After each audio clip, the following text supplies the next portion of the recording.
전반기 환란 중에 일어날 일들에 관해서 묵상하려고 합니다. 환란기는 7년이죠.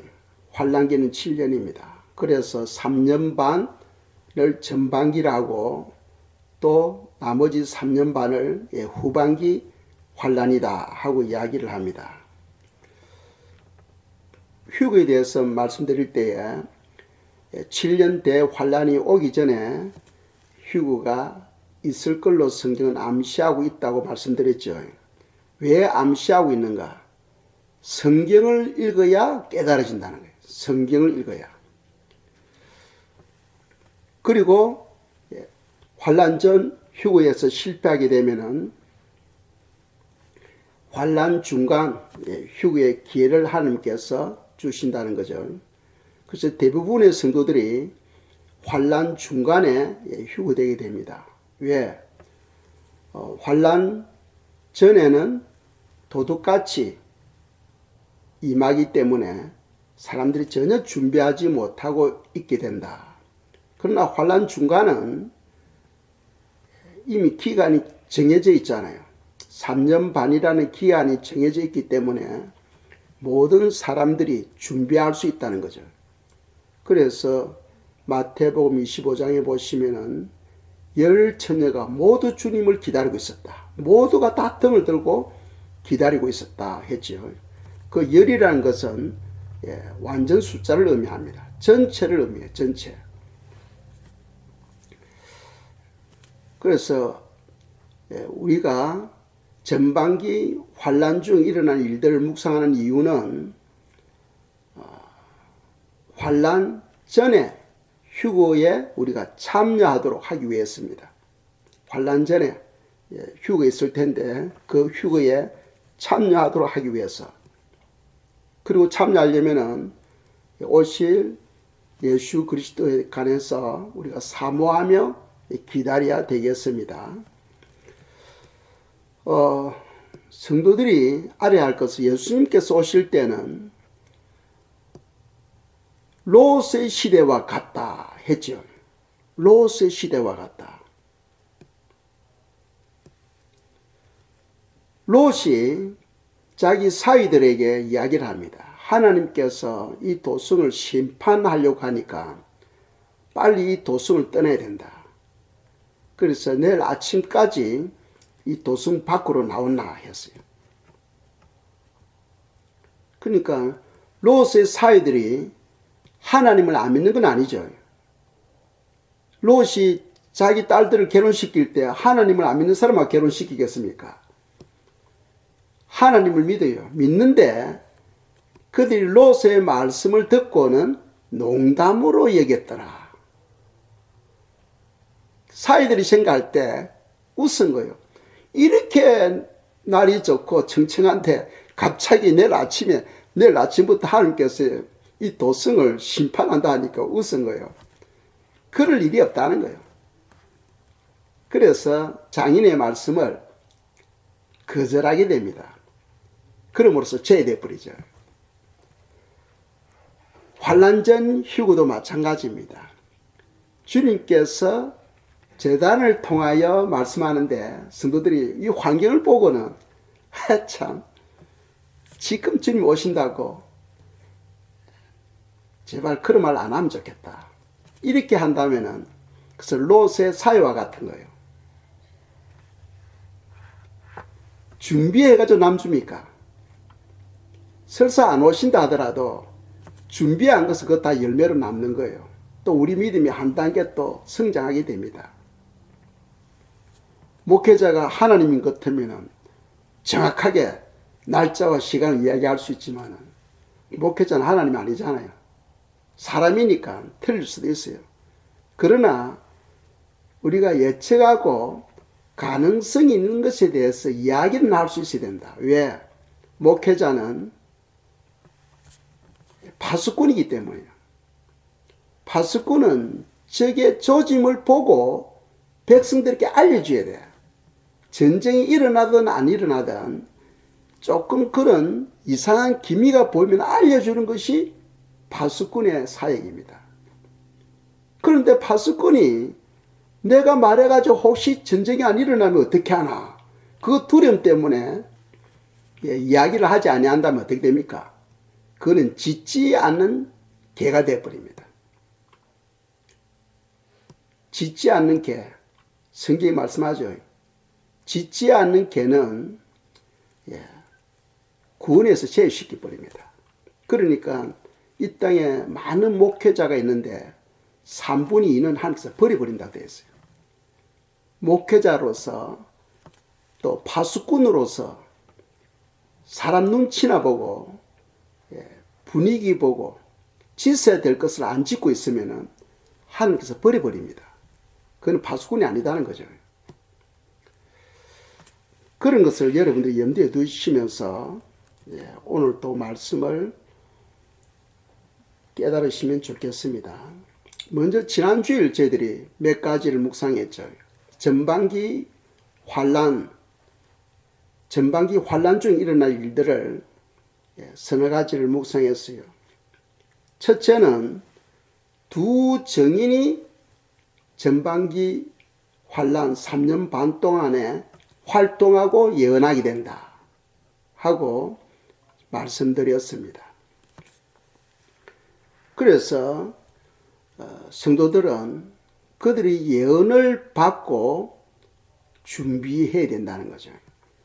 두 번째로는 환란 전휴 이후에 곳곳에 전쟁이 일어난다. 지금은 우크라이나 또 러시아 전쟁이 일어나기 지금 위기 가운데 있죠. 목회자는 그 나라 글씨는 모르지만은 대충 감은 지금 잡고 있어요. 그래서 성도님들은 목회자의 말씀을 받고 준비를 하면 좋을 것 같습니다. 그래서 두 번째는 환란 전 휴거 이후에 곳곳에 전쟁이 있다. 그리고 전쟁이 일어나고 또 적그리스도가 출현하게 된다. 지금은 적그리스도 누군 줄 몰라요. 이미 활동은 하고 있는데 그 적그리스도 누군 줄 모릅니다. 그런데 환란 전 휴거가 일어나고 난 다음에 적그리스도가 이제 표면에 서서 활동을 하게 된다는 거죠. 그런데 이 땅에 이 지구가 좁은 건 아니잖아요. 그러니까 누가 적그리스도인지 모르잖아요. 그런데 하나님은 자기 백성들, 첫 번째 휴거에 참여하지 못한 백성들을 위해서 알려주고 있어요. 어떻게 알려주고 있느냐? 세 번째 일어날 일은 적그리스도가 칼에 맞아 죽게 됩니다. 칼에 맞아 거의 죽게 돼요. 그러다가 그 적그리스도가 다시 살아나게 됩니다. 그러니까 유명한 분이니까 온 세계 텔레비전을 통해서 방영하게 돼요. 칼에 맞아가 그 지도자가 죽었다는 거예요. 그런데 다시 살아나는 거예요. 그것을 보고 사람들은, 성도들은 알아야 되는 거예요. 아, 바로 저자가 적그리스도구나, 짐승이구나 하고 알아야 된다는 거예요. 그게 바로 하나님의 사랑입니다. 그리고 네 번째로는 적그리스도가 중동에서 7년 평화조약을 맺게 됩니다. 평화조약이 얼마나 중요하냐 하면은 지금 이스라엘에 성전이 없지요. 왜 성전이 없습니까? 성전 터 위에 무슬림 사원이 지금 서 있잖아요. 만일 이스라엘이 성전을 건축하기 위해서 그 무슬림 사원을 그냥 밀어버리면 어떻게 되겠습니까? 세계 전쟁이 일어납니다. 그 무슬림 주위에 있는 전부 무슬림 국가들이 자기들을 신을 섬기는 그 성전을 무너뜨리면은 그거는 죽음을 각오하고 전쟁을 일으키겠죠. 그래서 지금 이스라엘이 손을 못 대는 거예요. 예루살렘에 모스크바가 서 있지만은 그걸 밀지를 못합니다. 그런데 적그리스도가 평화조약을 통해서 그 무슬림 국가들하고 이스라엘하고 이제 적그리스도가 말을 잘하겠죠. 하니까 오케이, 좋아 하면서 무슬림 국가들이 그 사원을 밀어버리겠죠. 그리고 이스라엘이 이스라엘이 밀든 무슬림이 밀든 평화 조약을 통해서 그 사원을 밀어버리고 그곳에 하나님의 전을 이제 건축하는데 몇 개월밖에 안 걸린댔죠. 건축하고 이스라엘 백성들 구약처럼 제사를 지내게 됩니다. 그리고 3년만 되었을 때 적그리스도가 제사를 폐기해버리죠. 언약을 파괴해버리고 제사를 드리지 못하게 하고 내가 하나님이다. 내가 하나님이다. 하고 자기 자신을 드러내게 됩니다. 유대인들이 우리가 속았구나. 그때 비로소 깨닫고 하나님께로 예수님께로 돌아온다는 거죠. 그것이 지난주까지 제가 말씀을 드렸습니다. 오늘 계속해서 전반기 환란 중에 일어날 일들을 묵상한다면 다섯 번째로는 거짓 선지자들이 일어나게 됩니다. 여러 곳에서 거짓 선지자들이 일어나서 용으로부터 즉 마귀로부터 권세를 받아가지고 기적과 이적을 행하게 됩니다. 그러니까 많은 사람들이 그들의 능력을 보고 신뢰하게 되죠. 그리고 그 거짓 선지자들이 저 그리스도가 바로 구원자다 하고 선포하게 됩니다. 그래서 이 땅에 있는 모든 사람들이 죽었다가 살아났던 그 사람이 바로 위대한 구원자다 하고 믿게 된다는 거예요. 그 요한계시록 13장 12절입니다. 읽겠습니다. 그가 먼저 나온 짐승의 모든 권세를 그 앞에서 행하고 땅과 땅에 거하는 자들로 처음 짐승에게 경배하게 하니 곧 죽게 되었던 상처가 나은 자니라. 아멘. 그래서 여기서 보면 그가 먼저 나온 짐승이었죠. 그가 누굽니까? 거짓 선지자들이죠. 먼저 나온 짐승의 그 모든 권세를 그 거짓 선지자들을 또 행하는 거예요. 행하고 많은 사람들이 그 거짓 선지자들의 신뢰하게 되고 그들이 말을 믿게 됩니다. 그리고 그들이 바로 저 그리스도, 바로 저분이 누구다? 우리의 구원자다. 그러니까 거짓 선지자가 이야기할 때 저 그리스도라는 말을 안 하겠죠. 우리 기독교 안에서 성도들에게 저 그리스도 하지. 저거는 어떻게 표현하겠어요? 위대한 통치자, 위대한 총통으로 그들이 표현할 거예요, 아마. 위대한 대통령이라든지, 위대한 왕이라든지, 위대한 총통이라든지, 이런 식으로 그들은 표현할 거예요. 그런데 우리는 성경적으로 바라볼 때, 바로 저자가 저 그리스도다 하고, 우리는 알게 된다는 거죠. 그리고 여섯 번째로 또 전반기 환란 중에 일어날 일들은 뭐냐면은 짐승의 표를 선전하고 강요하게 됩니다. 짐승의 표가 우리 삶에 엄청나게 유익이 있다. 그러니까 짐승의 표를 다 받아라 하고 이야기를 하게 됩니다. 요한계시록 13장 16절 17절입니다. 읽겠어요. 그가 모든 자, 곧 작은 자나 큰 자나 부자나 빈궁한 자나 자유한 자나 종들로 그 오른손이나 이마에 표를 받게 하고 누구든지 이 표를 가진 자 외에는 매매를 못하게 하니 이 표는 곧 짐승의 이름이나 그 이름의 수라. 아멘.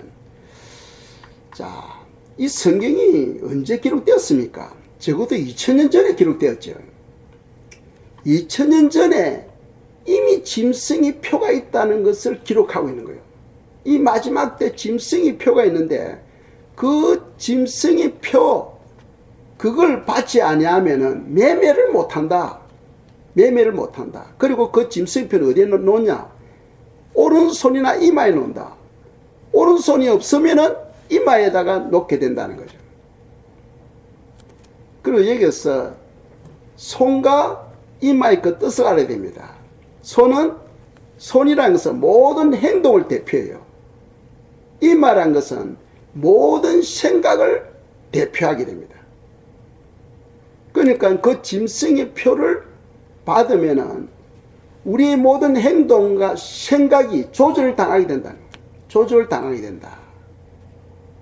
근데 지금 이 짐승의 표하고 비슷한 것이 무엇이 있습니까? 베리칩이 있죠. 베리칩을 손에 놓습니다. 이 베리칩이 짐승의 표가 아니다 하고 많은 사람들이 이야기를 합니다. 그래서 자꾸 베리칩을 짐승의 표하고 하니까 정부에서 이름을 바꿨지요. RFID로 바꾸었습니다. RFID. 그 Radio Frequency Identification 이렇게 이름을 바꾸었어요. 그러니까 이 RFID는 집에서 기르는 애완동물에게 집에서 그 행적을 알게 하죠. 그런데 사람에게는 좀 더 작고 또 기능이 더 다양합니다. 사람에게는. 그래서 그것의 역할이 어떤 것이 있는가 잠시 후에 말씀드리고, 일단은 전반기 환란 중에 6번째로 일어날 일들은 적 그리스도가 짐승의 표를 사람들이 다 받도록 홍보하게 돼요. 선전하게 됩니다. 그리고 사람들이 너도 나도 없이 다 받게 돼요. 그럼 안 받는 사람은 몇 프로 되겠습니까? 1%, 2% 정도 될 거예요. 안 받는 사람은. 그 사람들은 어떻게 하냐? 강제적으로 받게, 강제적으로. 어떻게? 화폐를 없애버립니다. 화폐를 없애면은 우리 크레딧 카드가 돈 역할을 하잖아요. 그러니까 이제 크레딧 카드도 없어져 버리고 화폐도 없어져 버리고 칩을 통해서 RFID를 통해서 물건을 사고 팔고 해야 되거든요. 그러면 표가 없으면은 아무것도 살 수가 없죠. 팔 수도 없고 살 수도 없습니다. 그런데 그걸 받으면은 거기에다가 우리 신분, 또 우리 재산, 우리의 모든 것을 거기다 다 입력시켜요. 그 말은 무슨 말이냐 하면은 우리 인간을 통치하겠다. 통치. 즉 노예로 만들겠다. 그 정부에서 시키는 대로 마음대로 부릴 수 있는 거죠. 여러분들 크레딧 카드 잘못 쓰면은 본사에서 그냥 꺼버리잖아요. 꺼버리면 그 크레딧 카드 못 쓰죠. 그와 같이 칩을 받은 사람은 순종하지 아니하면은 그 칩을 꺼버립니다. 꺼버리면 자기 재산, 자기 신분, 자기 모든 것이 다 날아가 버려요. 그러니까 정부에서 하라는 대로 따라가야 돼요. 통치자가 시키는 대로 해야 돼요. 시키는 대로. 그러니까 사람들은 노예가 되는 거죠. 그게 좋습니까? 그렇게 또 하는 이유는 하나님은 우리 사람을 만들었을 때 자유의지를 주셔서 우리가 생각하고 판단하고 하는 그런 자유의지를 주셔서, 그런데 사단은 하나님의 대적자거든. 그러니까 하나님의 뜻을 파괴시키는 것이 그 목적이에요. 그러니까 하나님의 뜻 대신에 칩을 통하여 인간의 생각을 컨트롤하는 거예요. 그렇다면은 우리가 내주하시는 성령님의 은혜를 받아서 우리가 하나님을 섬기고 또 순종하며 나가는데, 이제는 내가 받았던 그 기계, 칩에 의해서 내 생각이 조절되는 거예요. 그렇다면 내 안에 하나님이 계실 필요가 없어. 칩을 받는 그 순간에 내 안에 계신 하나님은 떠나버립니다. 그 순간에 모든 구원은 끝나버리게 되죠. 그래서 내가 아무리 예수님 잘 믿었다 할지라도 칩을 받는 그 순간에 모든 구원은 상실하게 된다 하는 것이 바로 성경의 가르침입니다. 그리고 3년 반, 전반기 3년 반 거의 마지막이 되면은 거짓 선지자들이 적 그리스도의 우상을 만들죠. 적 그리스도의 우상을 만들어서 그 우상으로 말을 하게 하고 또 예루살렘 성전에 그게 앉혀 놓습니다. 그래서 누구든지 그 우상에게 절을 안 하거나 예배를 안 드리면은 다 죽이는 거예요. 칩을 받은 사람은 다 순종하게 돼 있어. 순종 안 하면은 그냥 공중에 떠버리니까 다 순종하게 돼 있어요. 그런데 누가 순종 안 한다? 기독교인들이, 믿음 좋은 기독교인들이 순종 안 하는 거예요. 그러니까 누구든지 순종하지 않으면은 다 죽인다 하고 성경은 말씀하고 있어요. 요한계시록 13장 14절입니다. 읽겠습니다. 짐승 앞에서 받은 바 이적을 행함으로 땅에 거하는 자들을 미혹하여 땅에 거하는 자들에게 이르기를 칼에 상하였다가 살아난 짐승을 위하여 우상을 만들라 하더라. 아멘. 적그리스도의 우상을 만들어서 사람들 하여금 그 우상에게 경배하고 또 절을 하게 하고 그 우상 숭배하는 거죠. 우상 숭배. 우상 숭배하는 것은 결국은 하나님을 떠나겠다는 거죠. 하나님보다 그 우상을 하나님으로 섬기겠다 하는 것입니다. 우리가 알아야 됩니다. 하나님은 시험하시는 하나님이십니다. 우리 믿음의 조상 아브라함도 하나님께서 그 아들 이삭을 통한 시험하셨죠. 모리아산에서 번제로 드리라. 그래서 아브라함이 순종함으로써 하나님께서 이제야 너가 나를 경외하는 줄 알겠다 하시면서 하나님은 이 땅에 가는 모든 사람에게 우리의 믿음을 테스트합니다. 테스트해요. 그래서 시험의 때라는 것은 바로 대환란은 시험의 때입니다. 시험 없이도 평소에 믿음의 삶을 사는 사람은 시험의 때가 필요 없잖아. 그래서 대환란 전에 하나님께서 올립니다. 그런데 우리가 살아가면서 입으로는 하나님을 믿는데 삶에는 하나님을 믿는 게 아니에요. 불신자처럼 행동하고 있는 거예요. 그런 경우는 주님께서 내가 진짜 나를 믿는지 안 믿는지 테스트하는 거예요. 무엇으로서? 적그리스도의 우상이라든지 또는 짐승의 표를 가지고 하나님께서 테스트하신다는 거죠. 그래서 요한계시록 2장에 보면은 서머나 교회에게 하시는 말씀이 있죠. 죽도록 충성해라. 죽도록 충성해라 하고 너가 죽도록 충성하면 내가 너에게 생명의 멸류관을 주겠다 하고 성경은 말씀하고 있습니다. 그래서 우리가 이런 하나님의 시험에 합격하려면 어떻게 해야 되는가? 예수 그리스도를 믿어야 되고 두 번째로는 그분의 말씀을 받고 순종해야 된다 하는 겁니다. 자, 빌라델피아 교회가 어떻게 신앙생활을 했는가? 요한계시록 3장 10절 보겠습니다. 읽겠어요? 내가 나의 인내의 말씀을 지켰은즉 내가 또한 너를 지켜 시험의 때를 면하게 하리니 이는 장차 온 세상에 임하여 땅에 거하는 자들을 시험할 때라 하고 말씀하고 있습니다.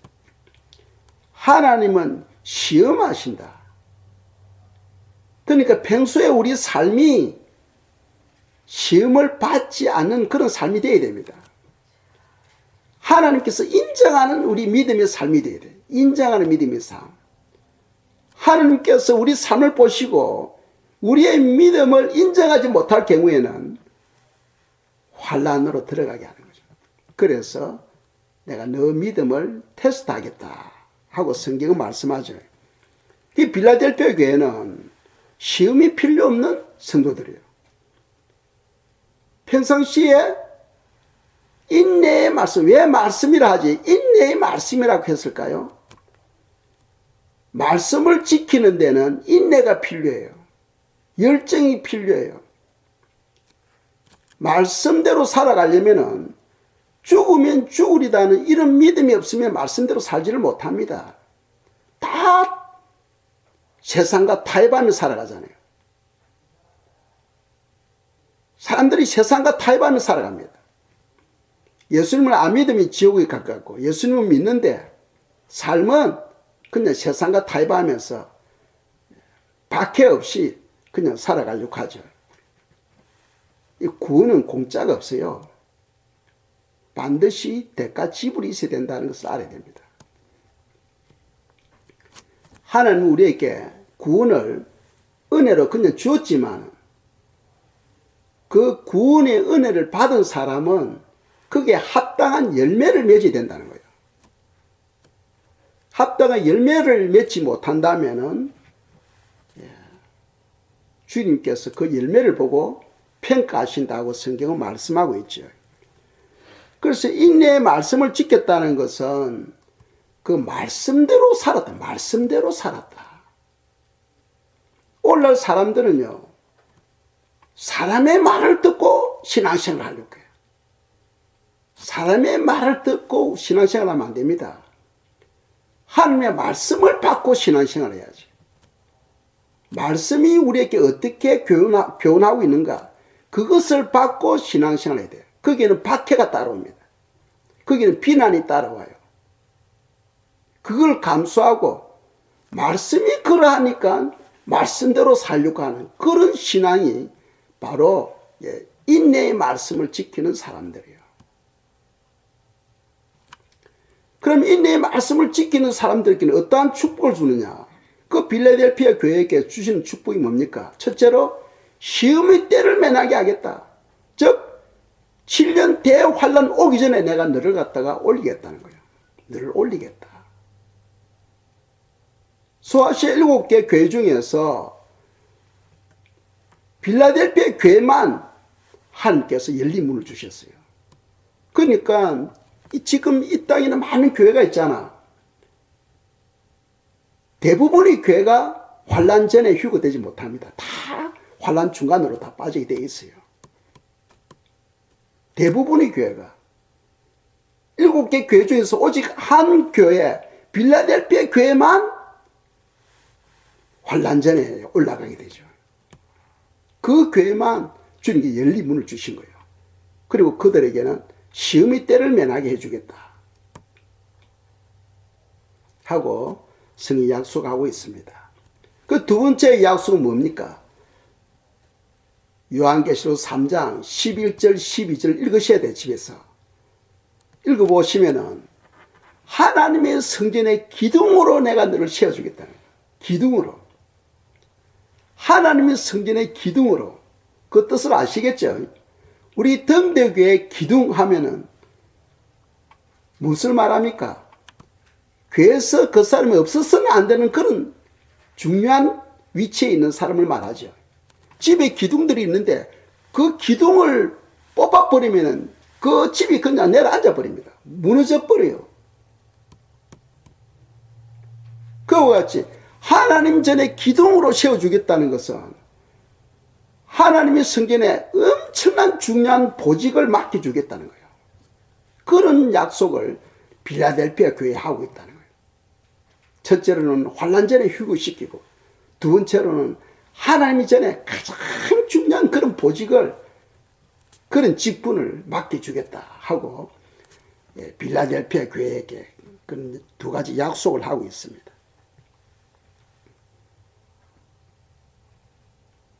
그런 거 보면은 목사가 떠들만 하잖아요. 환란전 휴거에 우리가 참여해야 됩니다, 준비해야 됩니다 하고 이야기할 만 하잖아요. 이런 엄청난 축복을 하나님께서 준비해 놓고 우리 보고 준비하라 하는데 우리는 까짓거만 안 되면 두 번째 들 올라가지 뭐. 이렇게 태연하게 우리가 살아가고 있다는 거예요.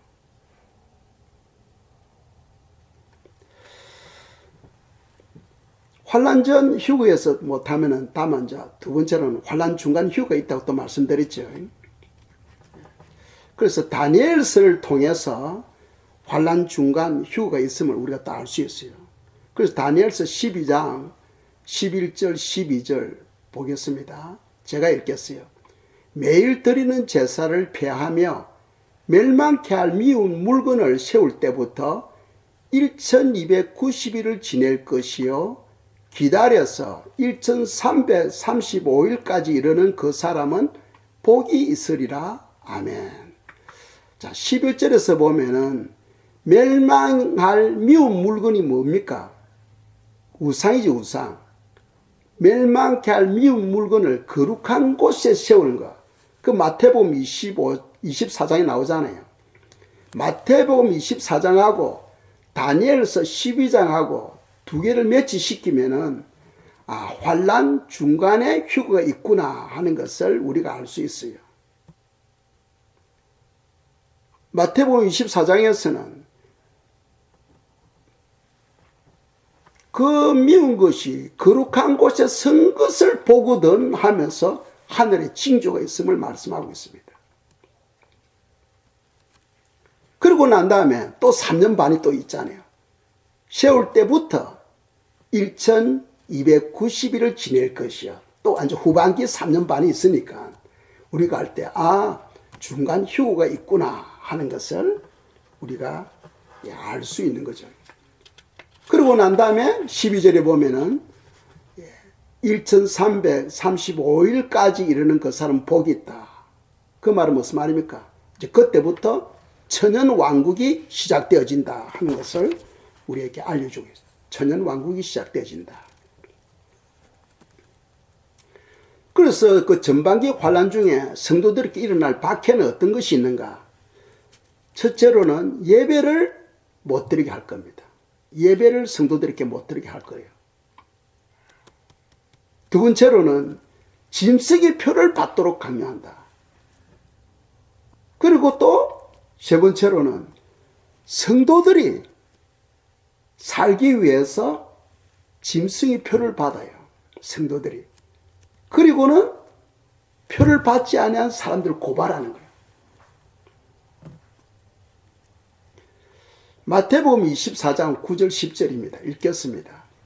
그때 사람들이 너희를 환란에 넘겨 주겠으며 너희를 죽이리니 너희가 내 이름 때문에 모든 민족에게 미움을 받으리라. 그때에 많은 사람이 실족하게 되어 서로 잡아주고 서로 미워하겠으며. 아멘. 성도들이 서로 고발하는 거예요. 이미 표를 받은 사람은 아직도 표를 받지 않고 숨어있는 성도들을 정부에다 고발합니다. 그래서 경찰들이 이제 잡아가는 거예요. 그 사랑이 식어지게 되고 서로 잡아주고 서로 미워하는 그런 일들이 이제 일어나게 되는 거예요. 그게 무슨 말입니까? 환란 전에 뭐 하라는 거예요? 휴고 받아라. 환란 전에 휴고 받아라. 요한계시록은 성도들에게 불안과 공포를 주기 위해서 기록해 놓은 것이 아니랬죠. 요한계시록을 기록한 이유는 성도들에게 소망과 기쁨을 주기 위해서요. 우리가 말씀대로 살면은 그 끔찍한 환란을 하나님께서 오기 전에 올리겠다는 거예요. 그러니까 우리가 바른 신앙을 하는 사람 마음이 기쁘고 즐겁고 확신이 있어요. 그리고 그러지 못한 사람은 빨리 깨어서 준비하라. 깨어있어라. 깨어있어라 하고 성경 계속해서 말씀하는 거예요. 짐승의 표와 베리치과의 관계를 보면은 그 유사해요. 그 유사합니다. 지금 베리칩이라고 안 하고 조금 전에 말씀드린 것처럼 RFID라고 이제 부르고 있죠. 동물들에게 지금 놓고 있는 거 ID, RFID라고 부르고 있고 사람에게도 이제 좀 그 안에 기능이 좀 달라요. 그런데 첫째로 그걸 받으면은 크레딧과 같은 그런 효력을 가지고 있어요. 비자 카드. 그러니까 비자 카드에 있는 기능을 칩 속에 있는 거죠. 그래서 그것만 있으면은 우리가 물건을 살 수 있고 팔 수도 있고 하는 그것이 다 된다는 거예요. 두 번째로는 추적 기능이 있어요. 왜 짐승에게 놓습니까? 잊어버리면은 그 짐승이 지금 어디 있는 줄 알잖아요. 그 짐승이 어디로 가가지고 어디에 있다 하는 걸 알 수 있으니까 사람이 그걸 받으면은 그 사람이 몇 시에 누굴 만나고 어디에 가고 다 추적이 되는 거예요.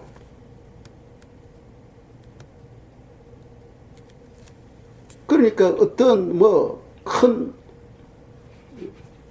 정부를 반대하는 모임이 있을 경우 누가 그곳에 갔다 하는 것이 다 나타나잖아요. 꼼짝 못하는 모든 추적이 다 됩니다. 그건 일반 우리 그 전화기로 또 다 나타나죠.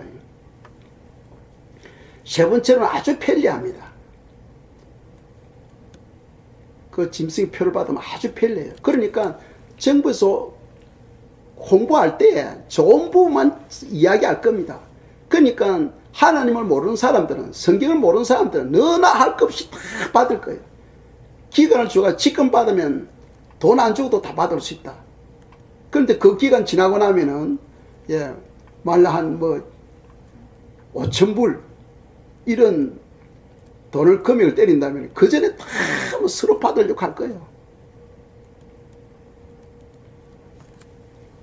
그리고 나중에 기독교인들, 믿음이 좋은 기독교인들만 안 받게 되면은 그 사람들은 98%가 다 받았는데 2%가 안 받은 거예요. 이거는 강제적으로 그냥 밀어버려도 사람들이 말을 안 하는 거예요. 그냥 강제적으로 잡아서 그냥 목을 잘라도 어느 누구도 반대하지 못하는 거죠. 처음에는 홍보를 하고 선전하죠. 받도록. 나중에는 강제적으로 해서 받지 않으면 다 죽여버린다 하는 것이 성경의 가르침입니다. 이 짐승의 표는 손이나 이마에 반대했죠. 그 조금 전에 제가 말씀드렸습니다만, 손은 모든 행동을 대표하고 이마는 모든 생각을 대표합니다. 그러니까 하나님도 우리 영혼에 표를 준다고 되어 있죠. 표를 주고 육체에도 표를 주잖아요. 이 짐승도 따라서 하는 거예요. 하나님은 요한계시록 7장에 보시면 인을 친다고 돼요. 인을 친다.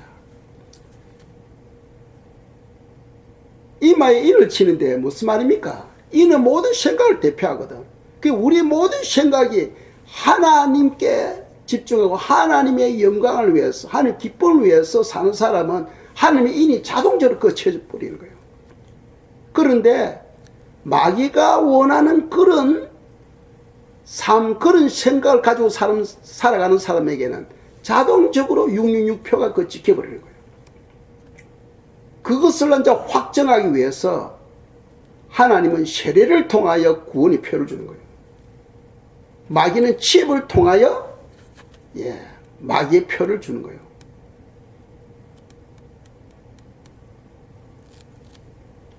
그 마귀는 하나님이 하는 걸 그대로 흉내내고 있어. 그 우리가 손, 즉 우리의 모든 행동과 우리의 생각이 하나님의 말씀에 근거로 해서 하나님께 집중하며 살아갈 때는 그건 자동적으로 하나님의 인이 우리에게 기록되어지지만, 마귀가 좋아하는 방법대로 우리가 살아가고 행동하게 되면 그냥 자기 자신도 모르게 마귀의 표를 받게 되는 거죠. 그래서 지옥에 있는 모든 영혼들은 666표가 이마에 다 기록되어 있다고 말합니다. 짐승의 표에 대하여 성경이 어떻게 말하는가 한 번 더 보겠습니다. 요한계시록 14장 9절 10절입니다. 읽겠습니다. 또 다른 천사 곧 세체가 그 뒤를 따라 큰 음성으로 가로되, 만일 누구든지 짐승과 그의 우상에게 경배하고 이마에나 손에 표를 받으면 그들도 하나님의 진노의 포도주를 마시리니 그 진노의 잔에 섞인 것 없이 부은 포도주라. 거룩한 천사들 앞과 어린 양 앞에서 불과 유황으로 고난을 받으리니. 아멘. 아무리 신앙이 좋은 사람도 짐승의 표를 받으면 불신자처럼 취급해버리는 거예요. 그리고 영원한 불못으로 던져버림을 당하게 된다. 순교가 필요해. 순교. 차라리 죽는 것이 낫지 영원한 불못에 들어가기를 원하는 사람은 없을 거예요. 그런데 믿음이 없으면 현재 그 죽음이 두려워서 표를 받는다는 거예요. 그 여기서 예수 그리스도를 믿는 믿음과 하나님의 말씀을 순종하는 삶이 필요하다 하는 것을 성경은 우리에게 말씀하고 있습니다.